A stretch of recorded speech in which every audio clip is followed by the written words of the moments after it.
Hello વિદ્યાર્થી મિત્રો, મારું નામ છે નિતેશ જોગલ અને તમારું સ્વાગત છે એનજે ક્લાસીસ ગુજરાતીમાં.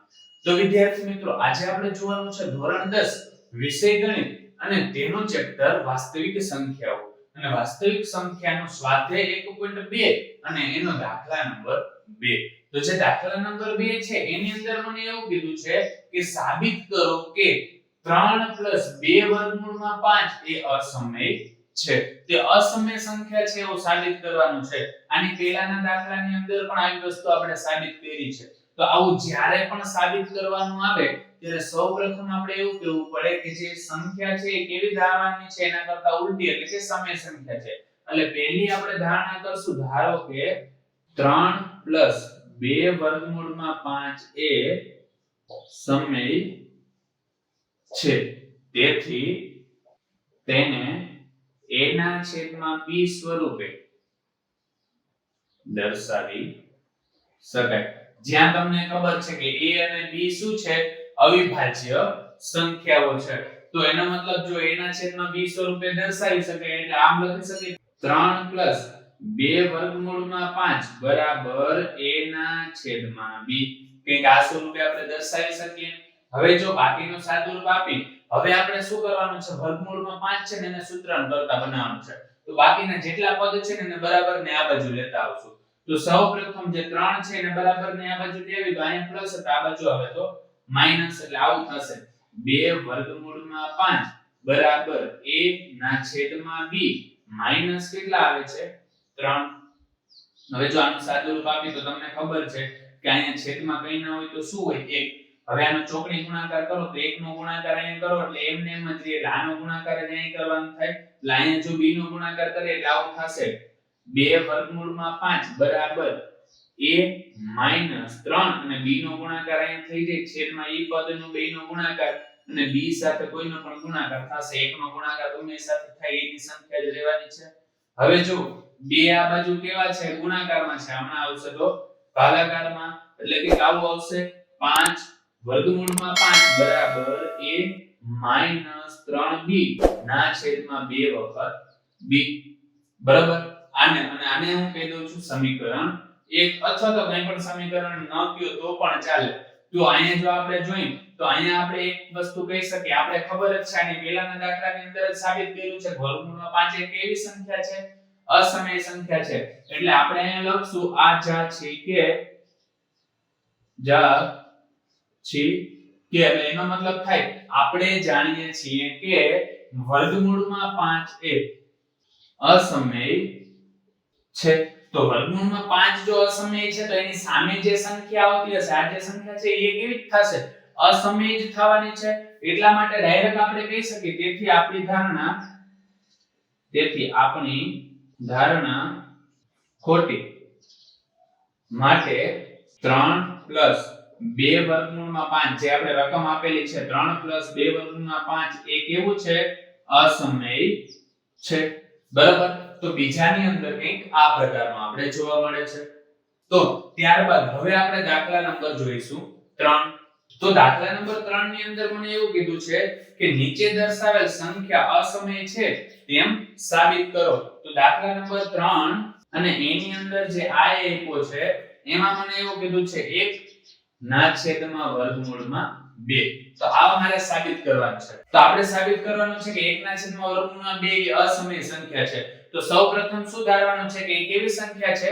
સમય સંખ્યા છે. એટલે પહેલા જે આપણે ધારણા કરશું, ધારો કે 1 ના છેદમાં વર્ગમૂળમાં 2 એ સમય છે. તેથી તેને a ના છેદમાં b સ્વરૂપે લખી શકાય અથવા તો દર્શાવી શકાય. તો એનો મતલબ એવો થયો કે આને હું કંઈક આ પ્રકારે લખી શકું 1 ના છેદમાં વર્ગમૂળમાં 2 બરાબર a ના છેદમાં b. હવે જો આનો સાદુરૂપ આપવું સરળ પડે એટલા માટે હું આનો શું કરું છું? વ્યસ્ત લેતા. એટલે કે હું આને શું કરી શકું છું? હું વ્યસ્ત કરી નાખું છું. વ્યસ્ત લેતા. વ્યસ્ત એટલે કે ઉલટાવી નાખે. એટલે આવું થશે વર્ગમૂળમાં 2 ના છેદમાં 1 બરાબર b ઉપર વયો જશે ને 1 ક્યાં આવી જશે? નીચે. તો આ સંખ્યાને મેં શું કરી નાખી છે? ઉલટાવી નાખી. હવે છેદમાં તમે 1 લખો કે ના લખો શું થાય? ચાલે. એટલા જ માટે હવે જોવા જાવ તો આપણે શું જોવા મળે છે? વર્ગમૂળમાં 2 બરાબર શું જોવા મળે? b ના છેદમાં 1.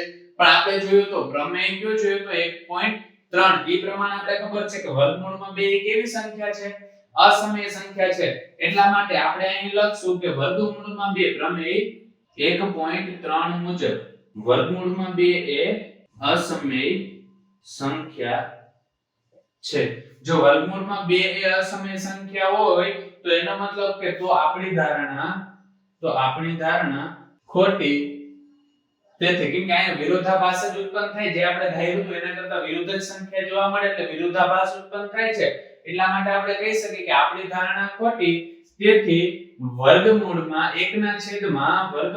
2 એ અસમય છે આવું આપણે કહી શકીએ ત્યારબાદ જે દાખલા નંબર 2 આપેલો છે એ જોઈએ એની રકમ મને આપેલી છે 7 વર્ગમૂળમાં 5 એ કેવી સંખ્યા છે અસમય સંખ્યા છે એવું આપણે સાબિત કરવાનું છે એટલા માટે હું અહીં પહેલા ધારી લઈ કે ધારો કે 7 વર્ગમૂળમાં 5 એ સમય છે તો સમય હોય તેથી તેને a ના છેદમાં b સ્વરૂપે દર્શાવી શકાય બરાબર સમય સંખ્યા છે તો a ના છેદમાં b સ્વરૂપે તો એને દર્શાવી શકાય અથવા તો લખી શકાય એટલા માટે આપણે કંઈક આવું લખશું કે 7 વર્ગમૂળમાં 5 બરાબર શું થાય a ના છેદમાં b હવે જો તો 7 આ બાજુ ગુણાકારમાં છે આ બાજુ જાય તો ભાગાકારમાં એટલે આવો આવશે વર્ગમૂળમાં 5 બરાબર a ના છેદમાં 7 વખત b પણ આપણે ખબર છે કે વર્ગમૂળમાં 5 એ કેવી સંખ્યા છે અસમય સંખ્યા છે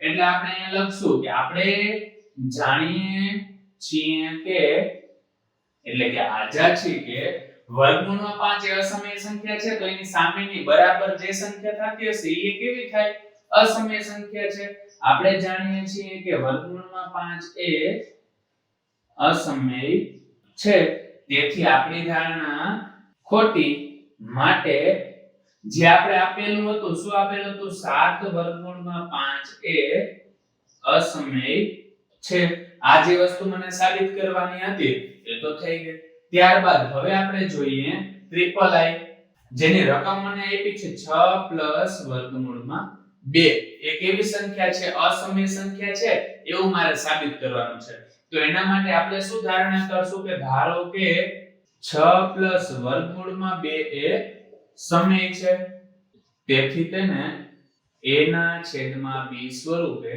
દર્શાવી શકાય અથવા તો લખી શકાય તો એનો મતલબ હું આને આમ લખી શકું 6 પ્લસ વર્ગમૂળમાં 2 બરાબર શું થશે a ના છેદમાં b હવે 6 આ બાજુ કેવા છે પ્લસ છે આ બાજુ જાય તો માઈનસ એટલે આવું આવશે વર્ગમૂળમાં 2 બરાબર a ના છેદમાં b માઈનસ 6 હવે જો અહીંથી ડાયરેક્ટ કહી દઉં તો પણ આલે નાનું તમારે સાદું રૂપ આપવું હોય તો પણ તમે આપી શકો એટલે હું એક સ્ટેપ નું સાદું રૂપ આપું છું તો અહીંયા છેદ સરખા કરવા માટે b ને અહીંયા હું ગુણી નાખીશ એટલે આવું થશે વર્ગમૂળમાં 2 બરાબર a માઈનસ 6b ના છેદમાં શું આવે છે b પણ આપણે જોઈએ કે અહીંયા વર્ગમૂળમાં 2 કેવી સંખ્યા છે અસમય સંખ્યા છે એટલે હું અહીં લખીશ પ્રમેય 1.3 મુજબ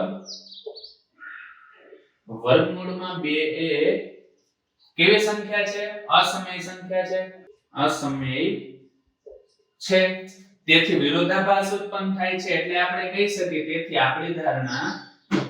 આપણી ધારણા ખોટી માટે આપણે જે સંખ્યા આપી હતી શું આપી હતી 6 પ્લસ વર્ગમૂળમાં 2 એ કેવી થશે અસમય છે બરાબર તો અહીંયા જે આપણું જે આ સ્વાધ્યાય છે અને જે આખું ચેપ્ટર છે એ પૂરું થાય છે અને આ ચેપ્ટર બોર્ડની પરીક્ષાની અંદર ટોટલ 2 માર્કની અંદર પૂછાય છે એટલે આવા નાના નાના તમને 2 માર્કના દાખલા પૂછી શકે અથવા તો એમસીક્યુ ની અંદર એવું પણ પૂછી શકે કે 6 પ્લસ વર્ગમૂળમાં 2 એ સમય સંખ્યા છે કે અસમય સંખ્યા તો વિદ્યાર્થી મિત્રો આજ માટે બસ એટલું જ જો તમને અમારો આ વિડિયો પસંદ આવ્યો હોય તો વિડિયોને લાઈક કરીને ચેનલને સબસ્ક્રાઇબ કરવાનું ન ભૂલતા કારણ કે જ્યારે તમે વિડિયોને લાઈક અને ચેનલને સબસ્ક્રાઇબ કરો છો ત્યારે અમને મોટિવેશન મળે છે અને આ જ પ્રકારના વિડિયો અમે તમારા માટે લાવી શકીએ છીએ ધન્યવાદ